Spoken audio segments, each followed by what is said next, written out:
So even the later, so I told her call my mom. I told her now, she now explained like what happened.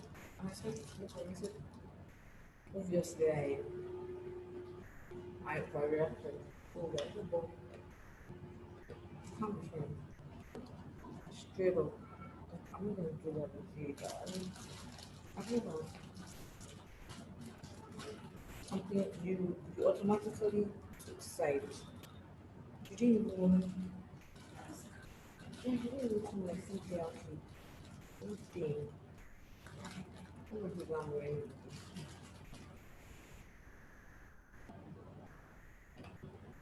In the anytime supposed to get she was supposed to get me do her wedding. But because of this COVID thing,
Is it no, the question is this.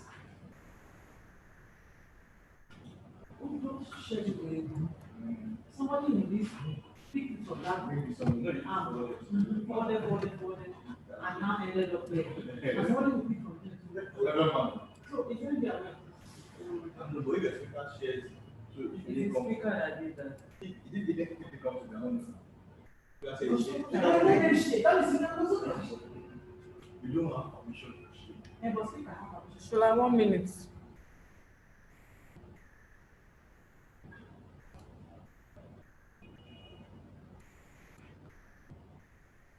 Because I think someone even sent message on that group that wants to join for registration. I sent to I sent to the person. Then to when we asking for should I send this call? I didn't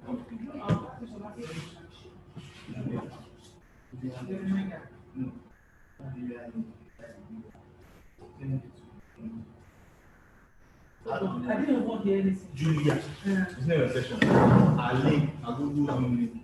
Send it to him. Google Zoom, which one is Google? Yeah, the Google link now. It's one link. I'll just forward the email and send it. Just if you need it. What's that called? No, email. I've connected. So what is it? It's very like can't believe at the mark.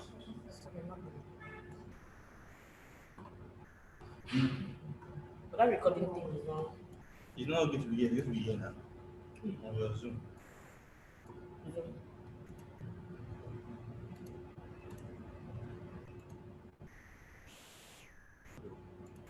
Okay, that's not.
Oh, okay. I sent it to WhatsApp.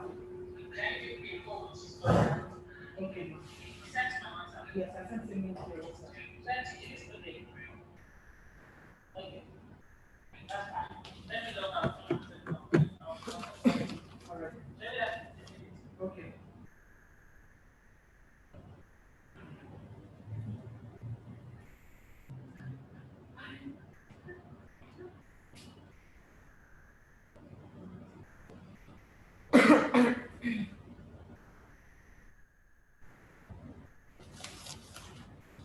Okay, Shola, I'm sending another YouTube share link to your mail now, to your WhatsApp now. So I'll be able to log in via my YouTube and my Gmail. So you can, and that's what Shola, the link to the YouTube I'm sending to you. Shola, Have you sent that yet? Yeah, I sent it. that I just Shola man, was it on time when you had Shola your man. session? Yeah. Not really. Okay. I'll put it, because she's speaking with Cook now. And Cook is coming online. Then I'm wondering the name, so I don't know. Put it now.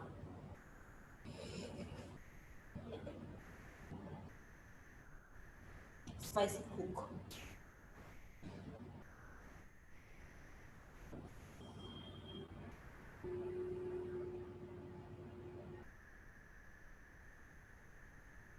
Raleigh, baby. Are you tired? I'm listening to this. I'm so drunk. I really think I'm just a little stuff.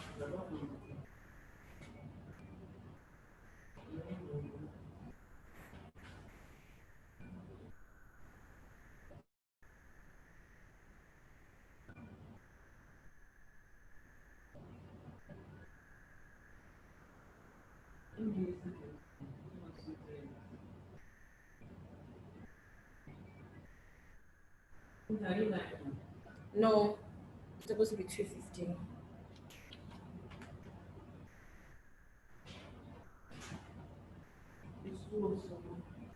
Yeah, I'm live. Sorry, I'm live. Hello, good afternoon here. Can you hear me? Yes, this is Bukola. How are you today? I'm fine, thank you.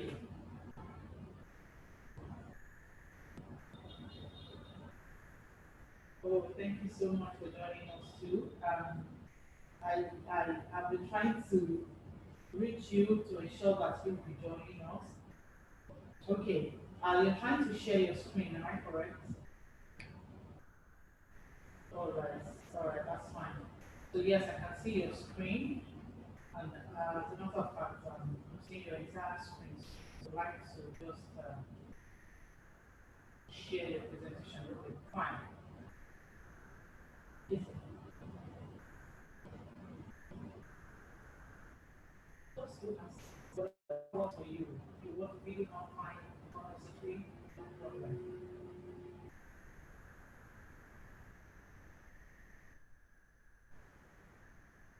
Okay, leave your video on, so I'd like to see everything.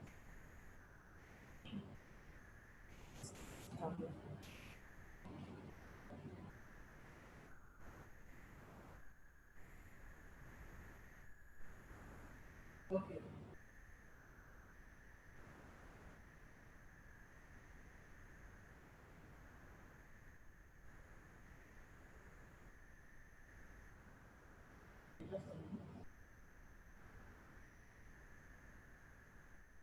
All right, I'll tell you as soon as you're going live. Just in about 3 minutes.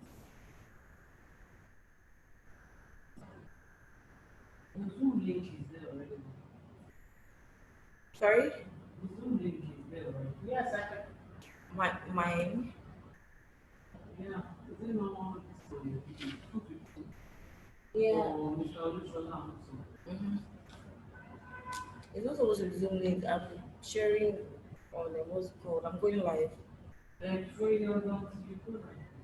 And but if it's on, it's supposed to be turned on. Your Zoom is it not? Turned on. I don't know.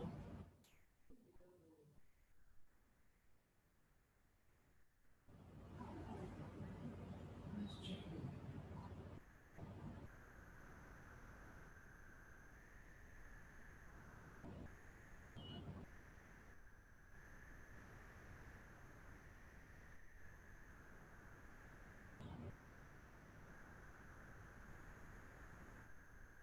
Okay, you can go ahead now. You're live right now.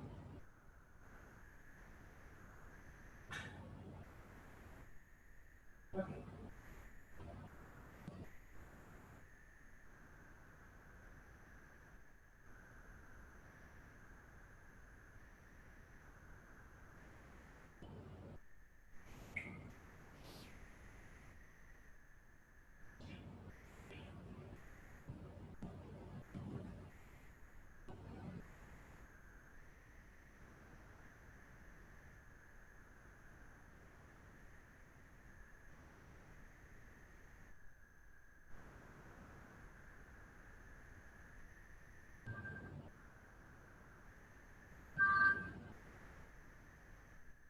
Hello, good afternoon.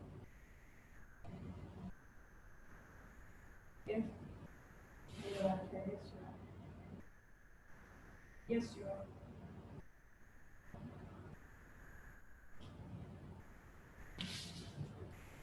You're waiting for the news to start the news.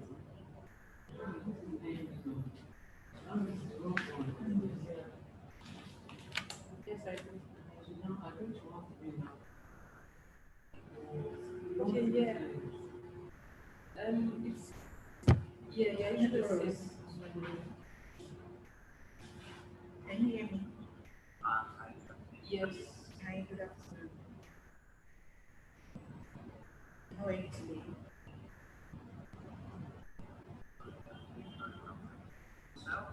You have like the but I think my watch never left it. Okay. So Are you sharing your slide? If you're doing it for me. Okay. We have well, it has actually been we have just 3 minutes. once you log in and you start the presentation, We have 3 minutes. the attendees. So it depends on your session. If you want it to be interactive, you can talk to them on the weekend to ask questions.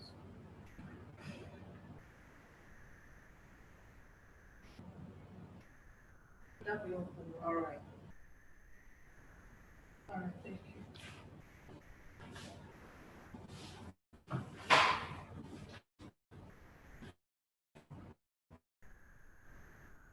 No one has anything.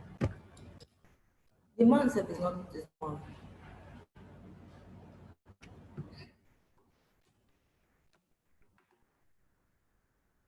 Somebody from Slovenia has literally traveled to the UK and the US.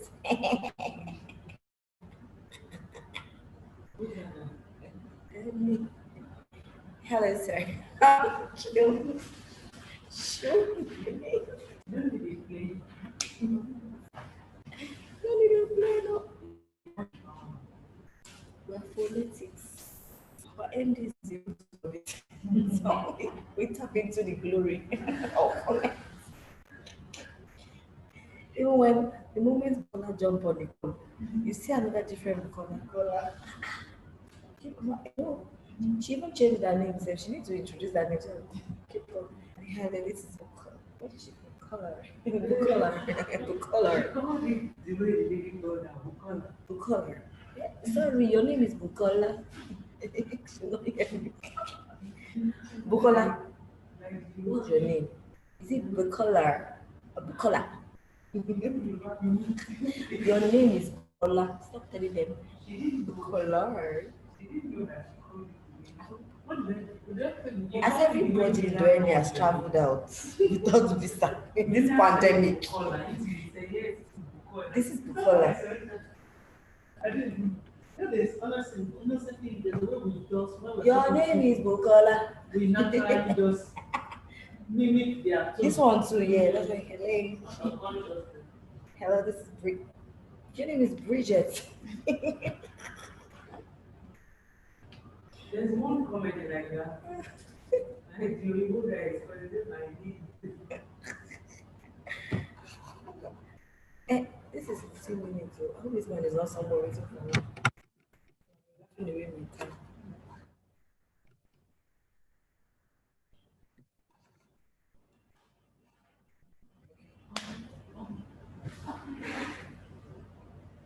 wow. I'm not hearing anything.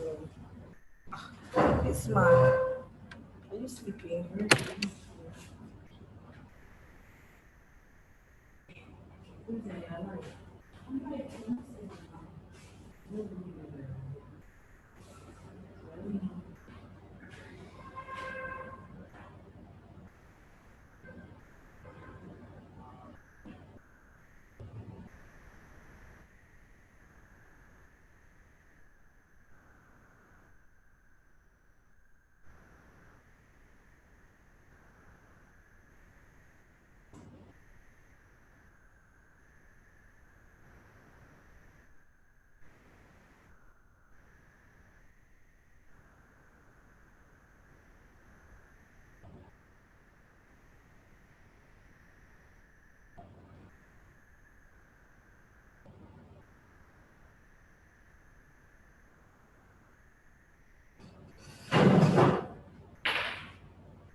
Wait, Bridget, if any of these people they log to show okay, it's here. Okay, don't worry.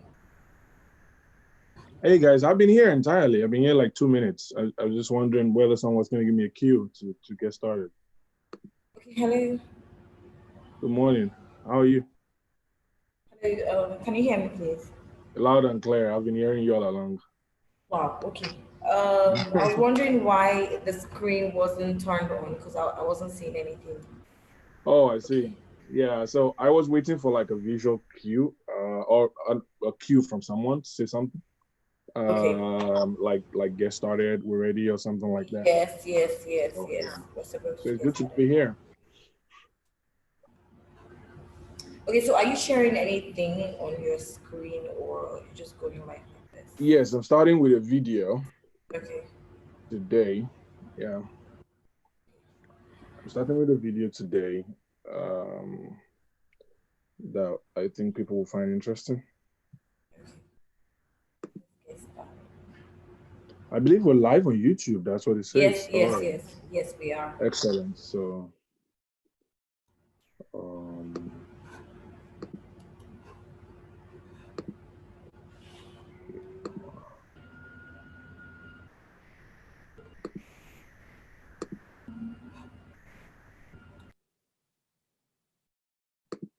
awesome. So is that it? I'm good to go? I can just go on? Yeah, sure. You are.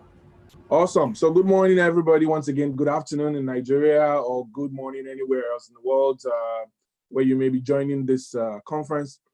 It's exciting to be back today. Yesterday, we looked at the way artificial intelligence has impacted our world.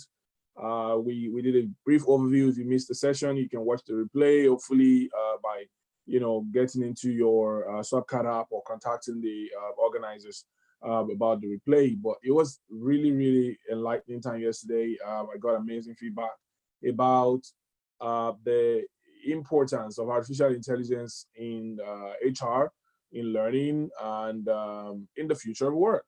So today we want to go a little even deeper, and this time around maybe even more granular into some other technologies like artificial intelligence, robotics, virtual reality, and how all of those currently impact the world of work, and how you as an HR professional can do everything to get ready for this this wave. So this is really crucial. I want to show you a quick video on mixed reality from Microsoft, which maybe some of you might have seen because it made the rounds last year, but I need to show that video to basically let you know what components were part of that video to make it happen, and how we need to bring all of these things home, not just look at them as something that is far away in the future. We established yesterday that AI is not something that is far away in the future. It is something that has come to stay and that every one of us must begin to take advantage of as soon as possible. So stand by. I hope that you can see my screen, which is coming up right about now. And then I am playing the video. So I'm sharing the screen through my other sort of like account. So I'm joining with one, I'm sharing with one. So hopefully you can see it at the moment. Those of you in the studio or the admin team, can you see my screen? It's a YouTube video screen. I can see it. Yeah, I can see every the other screen. person see it? Awesome, Yeah. Fantastic. So it's like a 3 to 4 minutes video to just allow you to play and then focus on it.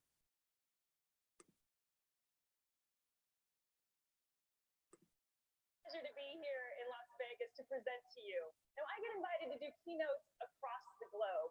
And while it's easy for me to be here in Las Vegas, it isn't always easy for me to travel across the world.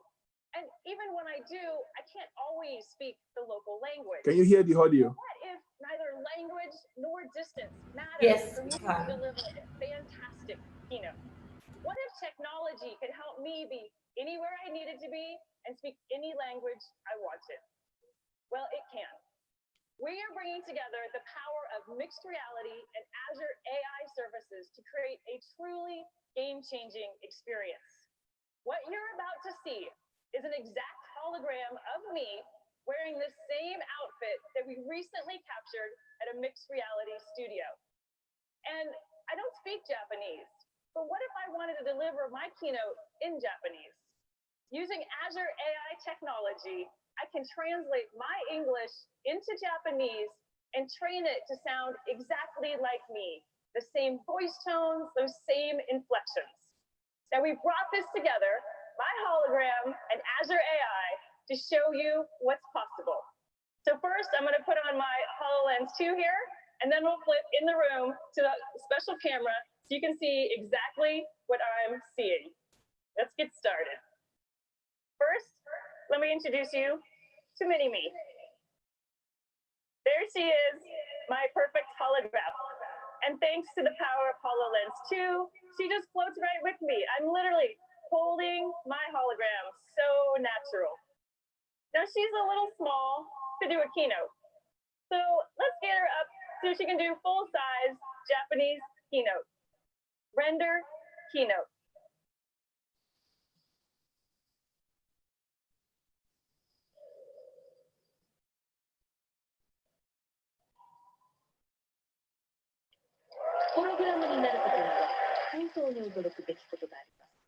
私たちは最新の複合現実キャプチャ技術を使用し、私のホログラムを作成しています。実在の人物をホログラムとして見たことがあるかもしれませんが、私が実際に日本語を話しているのが新しいのです。私は日本語を話しませんが、私の声とホログラムは完璧な日本語で話しています。これはニューラルテキスト読み上げと呼ばれる最新の人工知能技術、いわゆるニューラル TTS を使用しています。私たちは自分の声の録音を使用し、私のように聞こえる私自身の個人的な音声署名を作成します。日本語からフランス語、ポルトガル語まで話せます。今、この技術は私たちが働き、遊び、生活する方法に関して、世界中の国境や障壁を取り除くことができると想像してみてください。まさに SF が現実になるところです。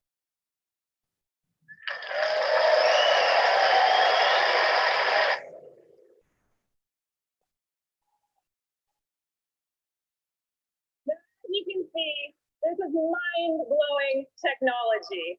And what you just saw was my life-size hologram, my exact replica, rendered here in real time, speaking Japanese with my unique voice signature. To do this, we use mixed reality technology to create my hologram and render it here live. Then we use Azure speech-to-text capability and English transcription to get my speech, then use Azure Translate to get the speech into Japanese, and finally applied neural text-to-speech technology so it sounded exactly like me, just speaking Japanese. And the most amazing part, all of these technologies exist today. The future is here. Now, it's a pleasure to be here in Los Awesome. I mean, the key thing for me here is that last statement that she made, that all of this technology exists today. And you can see a combination of, cloud technology, artificial intelligence in terms of like natural language processing, and all of those things like coming into play, and then augmented reality coming into play right there. Today, the mixture of AR, augmented reality, and virtual reality comes together to create what we now know as mixed reality, which Microsoft is, actively leading. The idea that we can have real-time, real-life objects, visualized in our own spatial dimension, and we can interact with those objects. All that can transform the way we perceive our environment and transform learning entirely, and it's phenomenal because anyone, any organization whatsoever can actually pick up the HoloLens 2 or the HoloLens as an augmented reality device, set up their own mixed reality studio, use Azure Translate, as she has said, use Azure neural translate protocols to basically get the same kind of results. So think about how this can be applied in the workplace, right? How people can attend virtual meetings, how we can now source talents across several, dimensions, several countries, without having issues of language barrier. Last year, Microsoft announced 100%, human parity for its speech translator, meaning that essentially for almost all languages, they can make sure that they have some sort of like 100% accuracy with the translation, and that's not only phenomenal, but it just shows us that the future is actually here, so, away from all of this, like very fantastic looking sort of ideas, what I keep saying is that as an organization that is ready for the fourth industrial revolution, your organization must be at the cutting edge of all of this. You must be at the leading edge of all of this.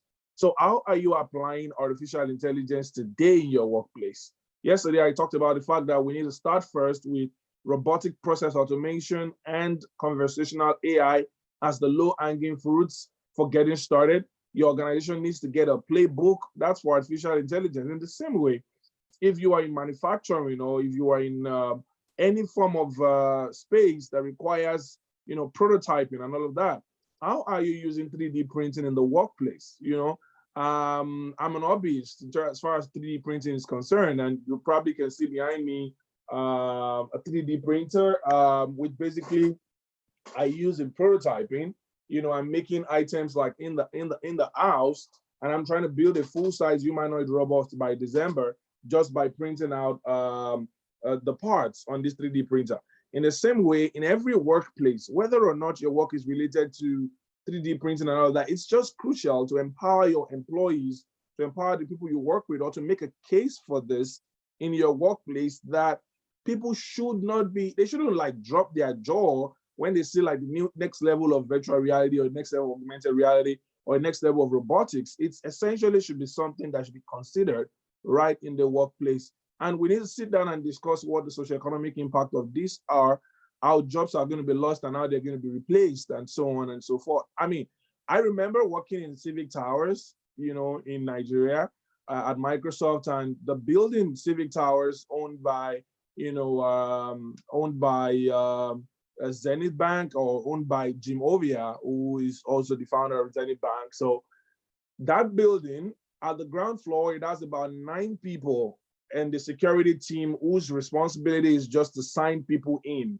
And so they look for your name manual on the computer, and then some people will say that's job creation, but for me, I feel that it's like, in a way, abuse of human potential. And this is not an indictment on the personalities of the people I just mentioned or the organization, but it's just, how else can we do that check-in without actually having humans, searching through names in computers, most times really ineffective, and making people wait for 18 minutes, when this can actually be a simple humanoid robot checking people in, or a simple check-in system, that is powered by blockchain or robotics or artificial intelligence to basically make that happen.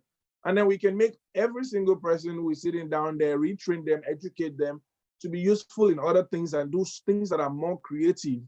That's my sentiment. Rather than doing mundane, repetitive tasks, they can, think about other ways, to be empowered to do other things with their lives. So my point here is that there are several things we do in our workplace today that can actually be achieved by AI, achieved by robotics, achieved by 3D printing, achieved by, that we don't take note of. Now imagine how much companies have saved in prototyping.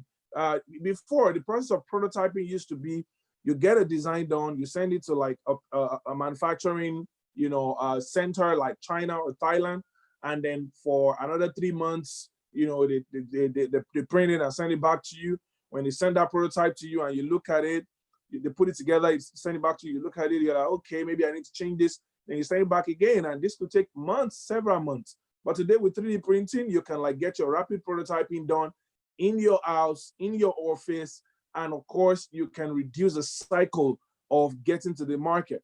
So there is a massive speed that is required for effectiveness and efficiency in the workplace today, and all of these can be achieved, put together with a combination of virtual reality, augmented reality, robotics, and artificial intelligence for our workplace today. So my question really to you today is, at what point do you know that you need to get started with each one of this? First, you need to think about the workforce of tomorrow. The workforce of tomorrow needs to be empowered today with all the tools that are necessary to allow it to function effectively. And this level of effectiveness is, measured and benchmarked against all your other competitors, not in your climb, but across the world. How are they managing data? How are they deploying data? How are they deploying cloud technologies to make their lives better? What are they doing to be able to make all of this work? So today we are starting with the responsibility. It's like a, catch me if you can kind of race. Companies are going loggerheads against companies, trying to see who can do it better. But as you try to do this, do it against the background of the digital transformation strategy that you have created for your organization. And that leads me to my next question. Do you have a digital transformation strategy for your organization? Do you even have a playbook that new hires, new employees can take a look at, say, this is how we're adopting a mobile first, cloud first approach. For some company now, they've developed an AI first, data first approach. For other companies, they can call it a machine learning first approach, and all of these emerging technologies are not just there for the awe that they bring us, like they're not just there for the surprise or the shocker that they give us all the time. They are there for us to be able to use them to affect our bottom line. If our bottom line is changing lives, impacting people, doing that. If our bottom line is profit, doing that. Whatever our bottom line is, these technologies have come to actually enable us to get this done. Now, my next concept will be to define the fact that we must begin to see artificial intelligence, robotics, and these emerging technologies as human companions rather than what technologies have come to take our place as humans. The conversation here should be around the fact that how can we work side by side these robots? How can we work side by side this software? How can we work side by side to provide, first, our expert opinion, which has been gathered for years, to be able to provide knowledge to the model that we're training, or to be able to use the software effectively, responsibly. Okay, the issue of responsible AI or responsive technology is another thing entirely. But I want to focus more right now on working side by side with technology. You know, in my book A to Z of Artificial Intelligence Consulting, the cover page shows like half of my face as human and half of my face as machine. And what we're trying to depict with that is to basically show that artificial intelligence all the time doesn't have to be about taking away the jobs, doesn't have to be about, you know, replacing humans on the job, doesn't have to be about completely alienating, you know, the responsibility or completely abdicating the responsibility of any human who is already doing the work. The idea, however, should be that we should be in partnership with this software. We should be the advocates for this software within our organization, as to the extent to which they give us the best level of efficiency. Technology is made for humans, not humans for technology. So this technology has to be responsible enough. It must be able to serve us enough. And the designers of this technology must be aware that the people who are going to use it should be the center of the design of these systems. So when we design artificial intelligence, when we're designing robotics, when we're designing a new virtual reality, augmented reality, you know, platform, we must stay committed to making humans the center of the design. You know, a bunch of folks who work on human-centered design are advocating seriously that artificial intelligence experts around the world should take human-centered design approaches to make sure that whatever we're building is useful for the workplace, but also is in line with the coexistence with our species, and also making sure that we get the most benefit out of it while, you know, the times are changing. You know, so building AI and using it side by side humans is really the most fundamental thing that I see, you know, as a trend that should be taking place in the workplace today. As an HR manager, you should be considering what new tools can help to make my work better. As a finance manager, you should be looking at what tools will make my prediction, my forecast more accurate. You know, as a manufacturer or head of design, you should be looking at how can I design faster, better, more efficiently. You know, how can I understand consumer behavior to the point that I can basically build solutions and tools and, you know, platforms that work for my audiences and consumers. How can I mine data around their sentiment on social media, on, you know, my reviews, on, you know, emails? How can I mine this data to create sentiment analysis? And for those who are not familiar with sentiment analysis, because I'm assuming a lot of people who are not particularly, you know, grounded in this space, and that's why we're having this session, you know, sentiment analysis happens to be a component, you know, of natural language processing, where, you know, in layman terms, we pass a stream of data which has been picked from naturally occurring statements on social media, or in emails, or in a review block on your website, and we pass it through an algorithm that determines what the sentiments are in that statement, whether the user is sad, happy, angry, furious. All of those emotions can be gotten by just analyzing the natural language pattern or reading the emojis that were put in there. So somebody's talking about your brand on Twitter, and using an hashtag, we can pick all of that data, assemble maybe 5 million of those tweets, or maybe as low as even just 10,000 of those tweets, and then sort of like analyze it to be able to tell you what the sentiment is in the market. And this is vital for like market research, but also for consumer experience. You know, and several companies around the world have deployed this. You know, you should be talking to like your customer success team to find out, why are we not doing this? The amazing thing is you don't have to write an entire algorithm of yourself or write a new program. There are all kinds of sentiment analysis module out there, particularly on Azure. I know for sure that there are sentiment analysis a module that are already there. Like you can just pick it off the shelf.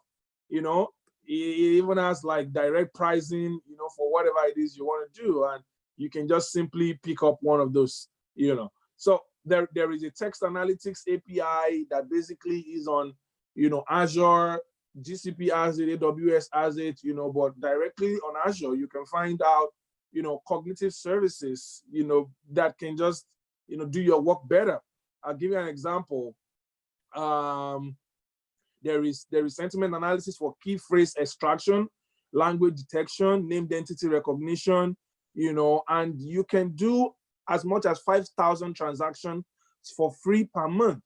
Isn't that exciting? Like, you basically want to analyze sentiments and transactions. One transaction will refer to maybe like, you know, running through a line of text, a line of feedback, a line of review, or maybe even a body of email that somebody wrote to you. And imagine if you can plug in like all of the emails from your Outlook over the past 3 years, you know, 3,000 emails, and plug it in here to see, generally, can we conclude that our customers are happy with us? Generally, can we conclude whether our customers are mad at us, whether they need better service? What is the most recurring word? What's the most recurring word or phrase, you know, in our emails? You know, companies that see much of people using words like love, you know, appreciate, grateful, thankful, are seeing greater sales, and they can literally predict the future of their work. So if you visited the Azure website right now, you know, or azure.microsoft.com, and just search the sentiment analysis, you would see like what the pricing looks like. It's ridiculous. Literally, you can pay as little as $74 a month, you know, for up to 25 transactions, and you will do sentiment analysis, key phrase detect extraction. So that key phrase extraction is like, you want to know, you know, what words, you know, are most peculiar, like in a certain block or in a series of in a Twitter stream, for example. You know, key phrase extraction, language detection, to be able to know what languages these people are using to talk to you if you serve a global market. You know, so sometimes it might be difficult to just go on to these services and approach them directly. And you might want to talk to like an advisor, a consultant, or an AI consultant who can help you to sort of like understand these things a little more and be able to know exactly how to apply them. But I'm just saying that right at the tips of our finger, we have access to all of these cognitive tools, you know, that can make our lives even better. If you're in e-commerce today, our world is changing. And if you are an HR business partner in an e-commerce company, you want to find out exactly what the strategy is to be able to do modern e-commerce using virtual and augmented reality. In some stores today in the US and the UK, you can basically, you know, wear an HoloLens or wear an Oculus device to basically virtually shop for furniture and imagine what it's going to look like within your space. So imagine wearing an head-mounted device called the HoloLens or Oculus or any of the other makers and putting it on right in your living room, and it will map spatially the three-dimensional image of your living room, such that when you shop for a piece of sofa or a table light or whatever it is, or, you know, a console, whatever you're shopping for, it's going to virtually superimpose that image and put it in your own spatial dimension, such that you can see what's going to look like if you arrange it this way, and then you can make the purchases. You know, I remember talking to a 3D designer or an interior decorator who had interest in building our own software, you know, like that for Nigeria. So there's a lot of people who are thinking about these kind of things. The question really is, how quickly can we get them to the market? How quickly can we lead with this? And every company that is centered around innovation would see that this is something that should be like your bread and butter. Finding out ways, you know, having your own internal innovation team is very crucial. And how do you get started with that? We had this when I was in Microsoft Nigeria, and I know there are several companies today, you know, who are leading the edge, who are doing the same. Basically, you set up a team of champs, eggheads within the organization who you know are technology enthusiasts, and you ask them to come up with new ideas to use technology to implement technology better. So if you're a C-suite executive here and you have a bunch of very smart interns, you have someone who's within the team who also understands like IT infrastructure and the needs of the organization, they can come together, you know, and bring up fantastic ideas and present. The second way to look at this is to plan regular hackathons. sponsoring technology communities, sort of like, what's the word now? Adopting technology communities, entire technology communities, hosting a cloud user group in your office, hosting a 3D user group in your office, hosting a maker group. What's a maker group? A maker space. Maker spaces are communities where people love to make stuff. So they use things like microcontrollers, Arduinos, 3D printers to actually create new type of technology. Some of these young men and women are actually just hobbyists. But while you are sponsoring and supporting and adopting these kind of groups, you'll be amazed the kind of things you can find out. And if you are actually sponsoring them, you can influence or determine what they should be building. And you can ask them to create tools. You can ask them to create, platforms, maybe even manufacture, small equipment that can be tried out in your workplace. I think that's fascinating, right? So I know that there are a number of banks in Nigeria who sort of like have adopted technology hubs in Nigeria to be able to get some of this kind of pattern or kind of model really done. It also helps you in talent sourcing, actually, because you are exposed to a new group of people that are different from the regular guys whom you are asking for 5 years experience, 7 years experience, which actually doesn't turn out to be skills. But when you interact directly with some of the smartest minds, in your city, just by organizing these maker groups, these hackathons, these community teams, you will find out like exciting new talents, and that in itself is really, really fabulous. So yesterday we didn't have enough time to be able to take questions and all of that, and I don't know whether people are already posting questions today, but it would be great to, since being like the second day and the final day for me, to be able to learn whether or not I've just been speaking over your heads or this resonates with you, and I'm more than happy to take some of the questions. Who is our admin today? I'd like to know your name so I don't just keep calling you admin. Hello, my name is Cynthia. Cynthia, okay, Cynthia, do we have any yeah. questions or thoughts from maybe you or any persons online? Yesterday there were questions popping up on Zoom, but I don't see that happening today. So maybe they're dropping it on YouTube Live or in the swap card area. Okay, so I'm going to ask them if they have any questions, for them to drop, so that I can just paste it to you so that you can answer their questions. So just hold on, let me check on swap card if they have any question, and I'll get right back to you. Just Awesome. Give me some few minutes. Sounds good. Sounds good. And by the way, if you are listening to us or you're watching and you have questions, please go on and send us those questions right away. Also, I saw quite a number of you adding me up on LinkedIn and connecting yesterday. That's fantastic. Let's connect and share more beyond this conference. We've gone on to meet each other, and we definitely one another. We definitely should keep the connection going. So I look forward to actually hearing more from you guys. And I hope that in 2021, regardless of what happens, we can even make this conference a lot more, interactive, and maybe use virtual reality to make this happen. I don't know whether you've been following what Tony Robbins is doing with the Awaken the Giant Within conference that he does every year. And this year now, using a combination of screens and 360 cameras and all of that, they are making thousands of people interact around the world as if they were in the same room. And thanks to COVID, or no thanks to COVID, we are going to continue to see, innovation that is around workplace collaboration. If up till now, all you're just using is WhatsApp and Telegram in the workplace, you want to rethink that and begin to look at collaborative tools like Microsoft Teams, Slack, Asana, Google Google. What's the new Google? What's Google called now? It has a new name now. It's not Hangout. I think it's whatever it's called. Right now, you can begin to empower your teams around this. And if there's anybody slacking behind, organize this. Understand that the learning curve for people is not the same. So organize avenues for people to be able to ramp up. Rather than shaming them and telling them, why can't you catch up so fast? Have 2-3 days or 1 day every week for the next 2 months, just letting the best guys in the room who happen to know, maybe because they're millennials, work the remaining part of or the remaining members of the team through the most interesting features, and that can really help in technology adoption.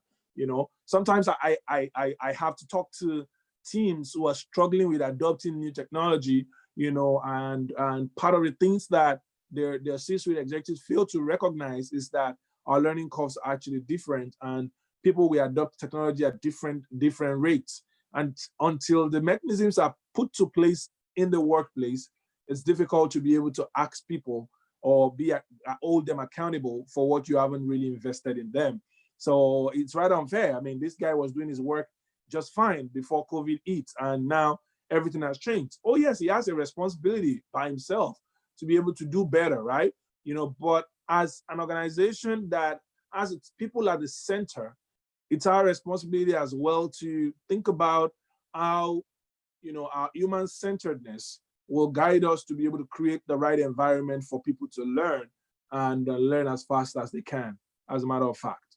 Okay, so I just thought I should mention that as well, because as the workplace is morphing and changing, there is every strong likelihood that people will, you know, just take it for granted and say, oh, anybody who can't catch up should be left behind. Yeah, it's easy to say, but it's not particularly the right attitude to be able to move on with our people.